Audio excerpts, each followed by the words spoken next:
যাচ্ছেন, এদিকে আমার আম্মা জান্নাতি নারীদের সরদারিনী মা তাহাজ্জুদ নামাজ আর জীবনে কাজা হয়নি, তিনি একটা আপনার খালি ডেকচি নিয়েছেন, চুলোর উপরে চাপিয়ে দিয়েছেন, উনুনের উপরে চাপিয়ে দিয়েছেন, নামাজের একটা পাটি নিয়েছেন, আল্লাহ পাকের দরবারে সিজদায় সুজুদে পড়ে গেছেন। ওগো আমার মালিক, 3 দিন ধরে অনাহারে আছি গো আল্লাহ, কখনো আমি কিছু বলিনি, আজ আমার স্বামীর মুখে হাসি ফোটানোর জন্য আমি নামাজের সিজদা দিই আপনার কাছে ফরিয়াদ করি গো আল্লাহ। আমি ফাতেমা খালি ডেকচি উনুনের উপরে চাপিয়ে এসেছি গো আমার রব, ওই খালি ডেকচিটা যদি তুমি জান্নাতি খাবার দিয়ে পরিপূর্ণ না করে দাও, আমি ফাতেমা সাজদা থেকে মাথা কানা তুলব দাও।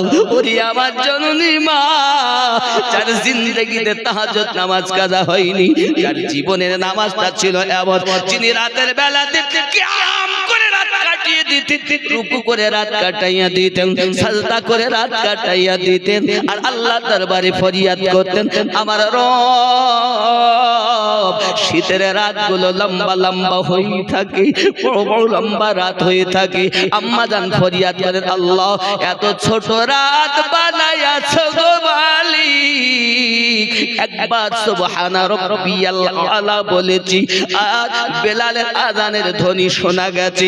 ওগো আমার রব, রাতটা যদি বড় বানাইয়া দিতি, আমি জিন্দেগি হওয়া তোমার ইবাদত করি, আমার বেচার মনটাকে সান্ত্বনা দিতাম।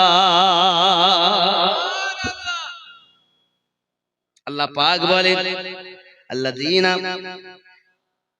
আল্লাহ যাদেরকে বলেছেন, আল্লাহ পাক বলতেছেন ইয়াবিতুনা লিরাব্বিহিম সুজদাা ওয়া কিয়ামা,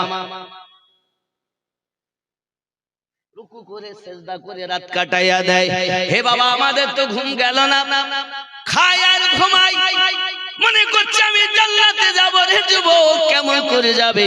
আম্মা ফাতেমা তো জোহরা রাদিয়াল্লাহু তাআলা আনহা সিজদায় পড়ে কাঁদতেছেন, আর মালিক যত সময় জান্নাতি খাবার দি আমার দেখছি পরিপূর্ণ না হবে, আমি ফাতেমা সিজদা থেকে মাথা খানা তুলব দাও।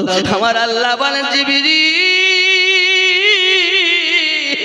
আমার নবী কলিজার টুকরা, আমার নবী পাকের ছোট কন্যা সিজদায় পড়ে পড়ে কাঁদে, আমার নবী তাকে ভালোবাসি, আমি রব তাকে ভালোবাসি গো আমার জিবরিল।